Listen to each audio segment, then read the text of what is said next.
time is short.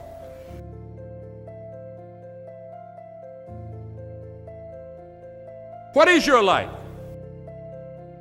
It's even a vapor that appeareth for a little time and then vanisheth away. If someone had told me when I was 20 years old that life was very short and would pass just like that, I wouldn't have believed it.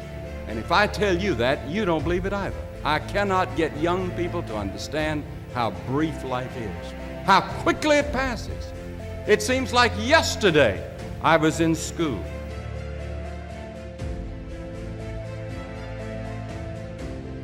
Every one of us here has been given the same amount of time in a day. 1,440 minutes a day, 168 hours per week. The days of our years are 80 years and 10. And if by reason of strength there are 80 years, yet is their strength labor and sorrow, for it is soon cut off, and we are passed away and cut off. 70 years God allows us. And it's interesting to me, with all of our medical science, we've never passed that magic mark. The average American male today lives 70 years and 4 months. The average female, 73 years and 6 months. More people live to be 70, but the average age of an American is still 70, as taught in the Scriptures. Now, 70 years God allows us. Let's think a moment. What do we do with those 70 years?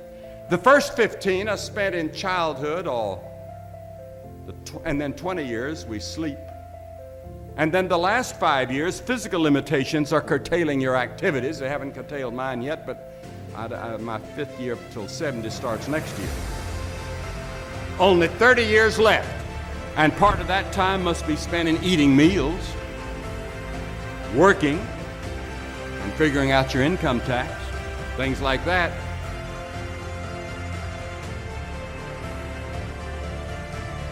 Now is the accepted time. The things we ought to do, the classes we ought to take, the books we ought to read, do it now. The family that needs you, spend more time now. Write that letter home now that you've been meaning to write. Money you ought to give now.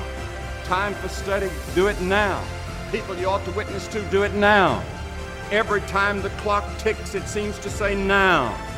Today, if you will hear His voice.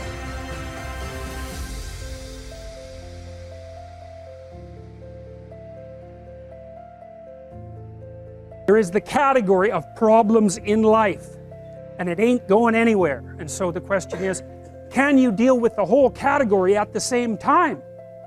That's the thing. That's how to be in the world, is to deal with that category all at the same time.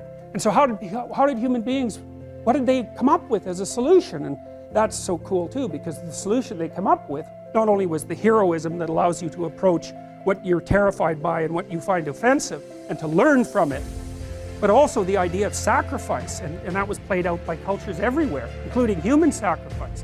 And you think, what the hell was up with those crazy bastards so long ago? They were sacrificing to gods all the time. What kind of clueless behavior was that?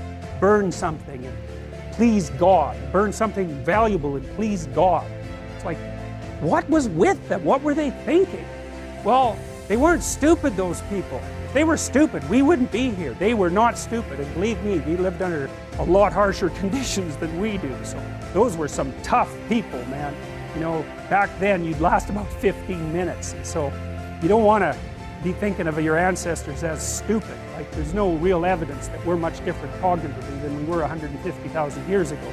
So anyways, sacrifice. What does that mean, sacrifice? Well, it's a discovery, man. It's the discovery of the future.